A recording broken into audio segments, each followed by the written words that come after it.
Hi mga ka-style, for today's video ay pag-uusapan natin kung paano manood ng HD quality video sa YouTube at the same time makatipid ng mobile data. Magagamit natin ito kung nasa labas tayo at walang access sa Wi-Fi. Kung hindi mo alam kung paano gawin, tara turuan ko kayo. Ayan, una natin gagawin ay punta tayo sa ating YouTube. Ayan. Tapos, tap lang natin yan. Tapos, dito sa may sa account natin, ayan, sa account natin, pindutin natin yan. Tapos dito sa right side, sa upper, sa taas, pindutin natin yung settings. Tapos scroll up lang tayo. Tapos dito makikita natin ang data saving.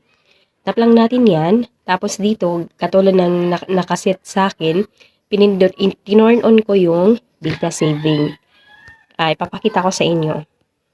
Kapag naka-turn off yung data saving sa inyo, mas malaki siya kumain ng data. Ngayon, ito turn on natin yan. Pagka turn on ninyo, lahat yan ma-turn on. Ngayon, para makasave tayo ng data, pero at the same time, maganda pa rin yung quality ng video, ito dito, sa reduce video quality, turn off lang natin yan para hindi maapektuhan ang quality ng video. Makakasave tayo ng data, pero maganda pa rin ang quality ng video. Thank you for watching.